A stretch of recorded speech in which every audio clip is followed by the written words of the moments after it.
All right, welcome guys to tonight's webinar live here on the Bay floor. Tonight, what we're going to be talking about is kind of a little bit more of a detailed segment of one of the big things that we cover in the aggressive command program, and that's organizing the Fireground and tracking resources on the Fireground. So tonight, we're going to kind of talk a little bit about what that means, what we're tracking, why we're tracking it, and of course, we're going to get into how we're tracking it. I'm going to show you kind of how I would divide and organize a couple of different Firegrounds utilizing our Command Board Pro, which is what I actually use on fires. This is actually the board out of my vehicle. And again, that's how we ended up having these command boards is, when I became a battalion chief, there just wasn't a lot available to me in terms of good tactical worksheets or good command boards in order to track my companies and organize the Fireground. And so I fell into just kind of making my own. And that was about, 12 years ago or so now. And so we're on what is probably the sixth or seventh generation of command board layouts and formats that I've kind of always been updating over time just to kind of track, what I've learned or fix problems or integrate new ideas. So we'll kind of go over all that as well, right? Number one, you have to be tracking your companies, right? One of in the full aggressive command program, we talk about the 6 core mindsets of the firefighter's chief, and we talk about the 10 actions that a good incident commander is taking throughout an incident to manage that incident safely, right? And one of the core things of that is that the incident commander has to know at all times during the fire where their people are and what they're doing, right? Now, when I say that, obviously, you got 50 or 100 firefighters on a scene. I mean, even if you have 20 firefighters on the scene, nobody can expect that one person knows where 20 individuals are, right? So we're not tracking individuals, we're tracking crews or units or companies, groups of firefighters, whatever you would call it. You'll hear me refer to it as a company or as a crew, but I have to know where they are. Right. I have to know that they're on the first floor or on the second floor, or if they're not in a defined location, I have to know that they're doing vent or that they're doing rapid intervention. We'll talk about all that, right? But if there's one thing that an incident commander is going to get hamstrung about, if God forbid something bad happens, it's going to be that they didn't know where their people are, right? You see that come up, unfortunately, in many NIOSH reports about line of duty deaths, and you see that come up in many civil actions that are brought against individuals or departments after an incident, right? So that's what we're talking about is tracking our companies and making sure we know that at all times during the incident where our people are and what they're doing, right? So what we're talking about a lot here, is the command board or the tactical worksheet. And those terms are kind of interchangeable. And there are a variety of things out there, right? So obviously, I'm a little partial to the command boards that we make because I designed them to fit my workflow and how I believe this ought to go. But there are other things out there, right? There's software, there's other versions of command boards. Some people run command on a napkin with a crayon, whatever, right? Regardless of whose product you're using or what, format the board looks like, a good tactical worksheet is tracking the same things, and a good incident commander is tracking all of these things regardless of whose product they're using, right? We need to be tracking what units are on the scene. We need to be tracking where those companies are, what the organization of the incident is, divisions, groups, branches, whatever. We'll get into that in a little bit. We want to be keeping progress are keeping track of our progress towards completing tactical benchmarks. And we'll talk about that in a few minutes. But tactical benchmarks mean your progress towards resolving the situation that you're at, right? So if we're at a structure fire, do we have the fire out? Do we have the searches clear, et cetera? And has that been done in all the tactical areas, right? And like I was just talking about, probably one of the most important things is that this has to be constantly up to date, right? You don't want to be in a situation where you're moving companies around and you're doing things and then you're only updating the board every few minutes or something like that. You will instantly get behind. It's going to feel very stressful and difficult to track companies, then there's a high probability you're going to have lost companies, forget about somebody, or miss something. Right. So if we look at the board itself, this is the actual board that I carry in my vehicle. Right. It's, honestly, I feel like I guess I should know the exact measurements. I can't remember them. They're on the website. Let's just say it's something in the area of about 16 by 22 inches or so. But so you have kind of the two sections I was talking about. Right. This is the command section, or the command and control section. This is the tactics. This is the strategy and tactics, that tactical operations guide, right? So one of the things, piece of advice that I give you, this board, the one that we use anyway, is both obviously writable. You can write on it. And then it's also magnetic. And I'll show you more of that here in a minute, but you have magnetic tags that you can use on there. And it's beneficial to be able to do both.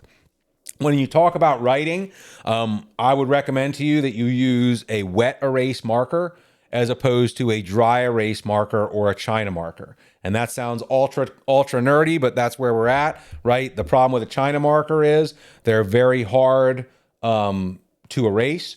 And the problem with a dry erase marker is that if you just swipe your hand across it accidentally, you tend to wipe away most of your stuff, right? So I use these Visa V wet erase markers. You can get a dozen of them on Amazon for a couple bucks.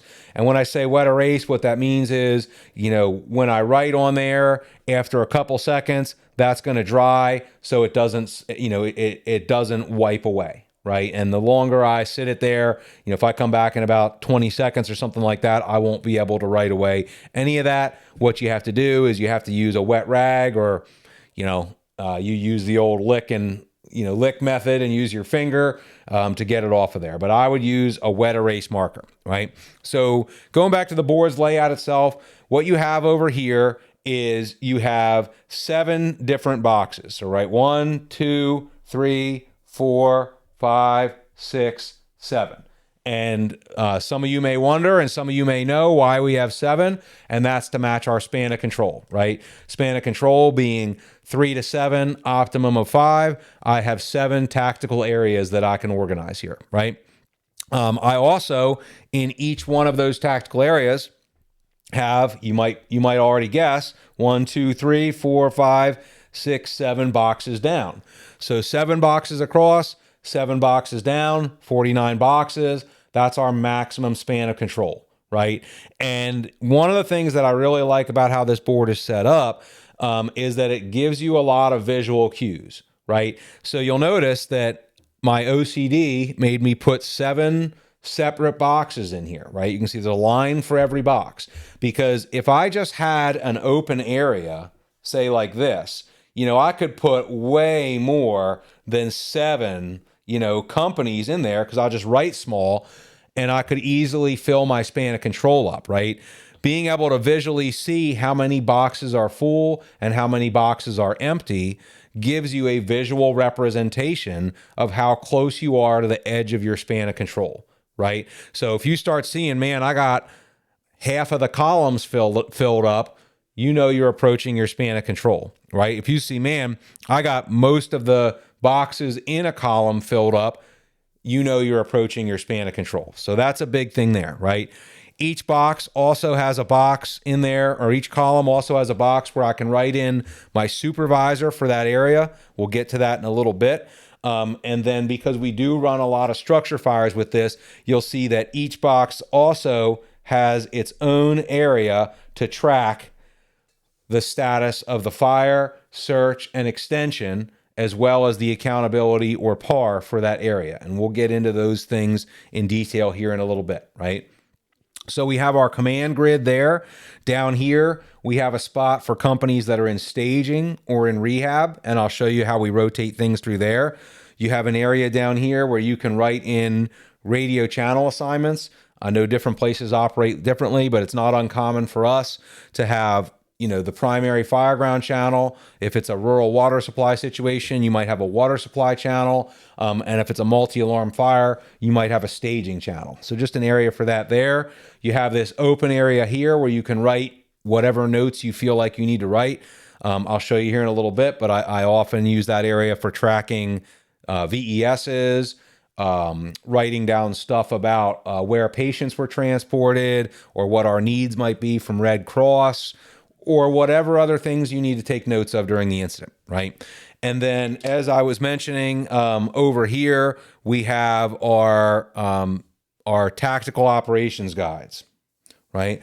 So each one of them kind of gives us some size up considerations, resource needs for that incident type, what the command structure for that kind of incident ought to be or what you ought to consider, specific tactical considerations, and then safety stuff, right? And that's kind of the different categories that are in each one of our guides, right?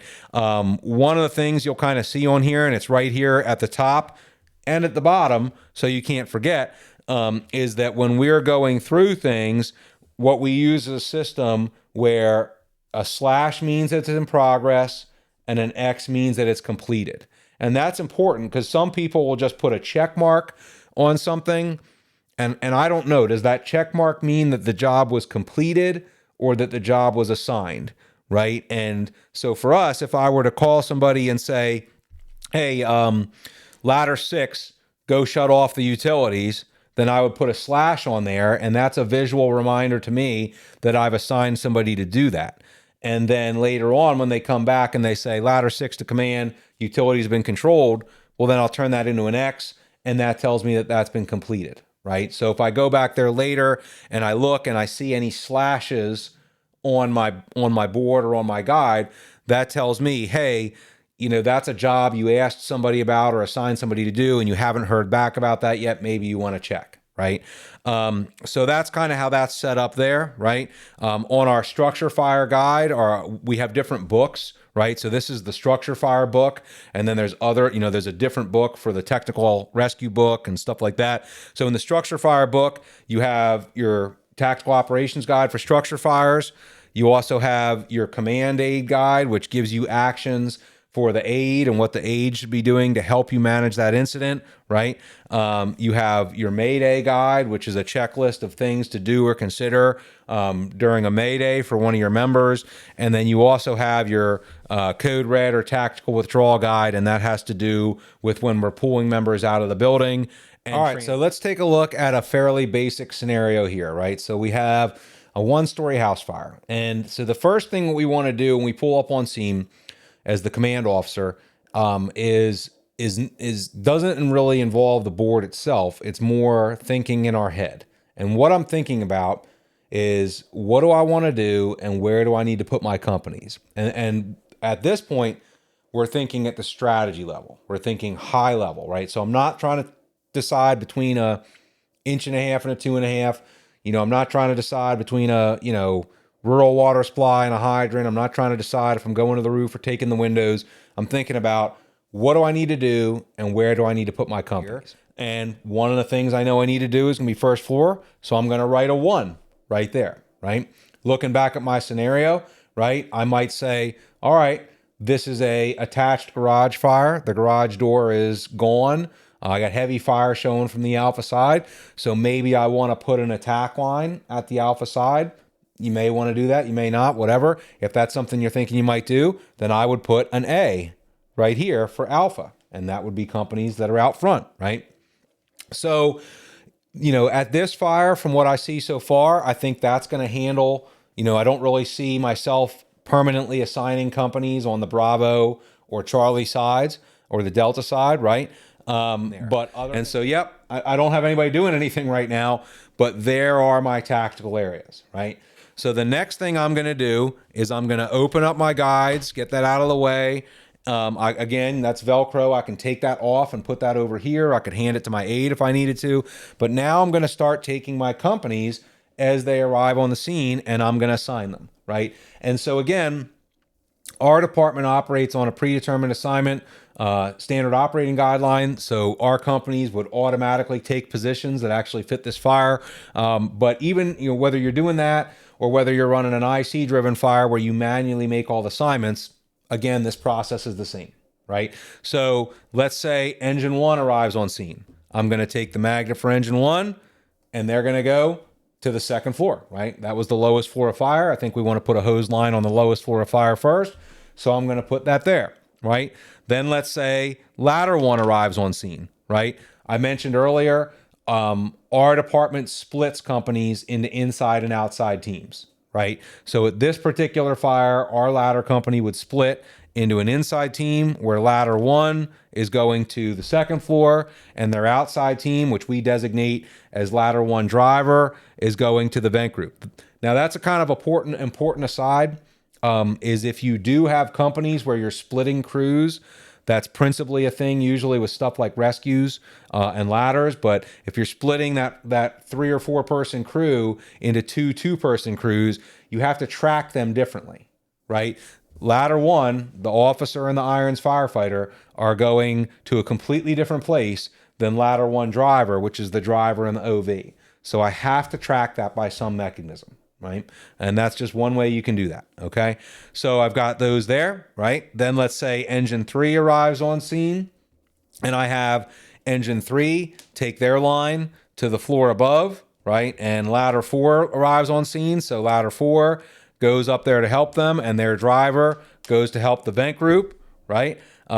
Let's say engine 4 arrives on scene, and I see that some area that I don't have anything covered is the rapid intervention group, so I can put them there. And I'm not really getting into the tactics of this. We talked about the tactics of an apartment fire in the first due video about this fire. We also talk, extensively about tactics in our first alarm strategy and tactics program. And again, if you'd like to see webinars on some tactics, shoot us some emails or drop us some comments. We can get into that. But I hope what you're seeing here is that you can place these companies wherever you want, right? I mean, if you wanted to put the first engine company on RIT, not really my cup of tea, but you could certainly do that with this system, right?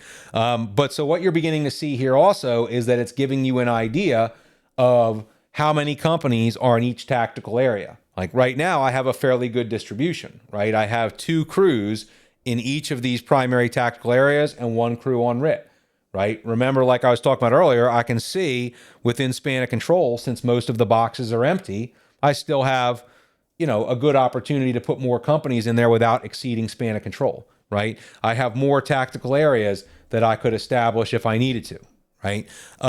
So another thing about where we are right now is you'll notice that while I have, 2 written in here to indicate the second floor, I don't have a supervisor written in there. And so what makes a division or group is having a supervisor assigned. So since I don't have that written in there right now, what that's telling me, there is no such thing as Division 2 right now because there is no Division 2 supervisor. What this is telling me is that Engine 1 and Ladder 1 are on the second floor and that Engine 3 and Ladder 4 are on the third floor, right? Now, when I get on the radio and I say, Command to Engine 1, you're going to be the Division 1 supervisor. You've got yourself and Ladder 1, and I write Engine 1 in the supervisor position. That's telling me that because there's a supervisor, there is now a Division 2. There's still not a Division 3. I know that because there's no supervisor, but there is a Division 2. And I would replicate that, right? I would go through and say, Command Engine 3, you're going to be Division 3. You got Ladder 4 working with you. Command a Ladder 1 driver. You got the vent group, yourself and Ladder 4 driver. And that's something we talk about.